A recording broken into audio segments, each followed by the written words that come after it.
కాదంబరి జత్వాని ముంబై నుంచి విజయవాడ వచ్చి విచారణ అధికారి స్రవంతి రాయ్కు అధికారికంగా ఫిర్యాదు చేశారు. ముగ్గురు ఐపీఎస్ అధికారులు తనపై కుట్ర పన్ని చట్టాలను ఉల్లంఘించి తప్పుడు డాక్యుమెంట్లు సృష్టించి మరీ తనపై కేసులు పెట్టారని ఫిర్యాదు చేశారు. ఇప్పటికే ఆమె వద్ద పోలీస్ కమిషనర్ పూర్తిస్థాయి స్టేట్మెంట్ తీసుకున్నారు. మొత్తం వ్యవహారంలో జరిగిన విషయాలన్నింటినీ సాక్ష్యాలతో సహా బేరీజు వేసుకున్నారు.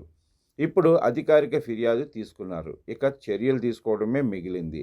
ఐపీఎస్ అధికారులు పూర్తి స్థాయిలో బరితెగించారని ఆధారాలతో సహా స్పష్టమైంది. జత్వానీని కేసులో ఇరికించేందుకు తప్పుడు డాక్యుమెంట్లు సృష్టించినట్లుగా కూడా తేలింది.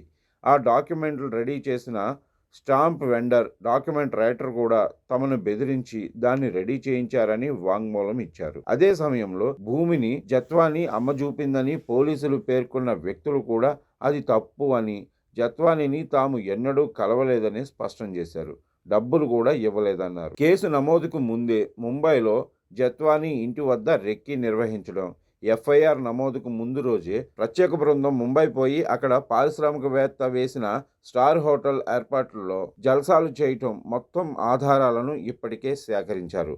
ప్రస్తుతానికి ఆ ఐపీఎస్లకు వరద బాధిత ప్రాంతాల్లో కొన్ని పనులు చెప్పారు. పరిస్థితి కుదిరిపడిన తర్వాత చర్యలు ప్రారంభించే అవకాశాలు ముమ్మరంగా కనిపిస్తున్నాయి.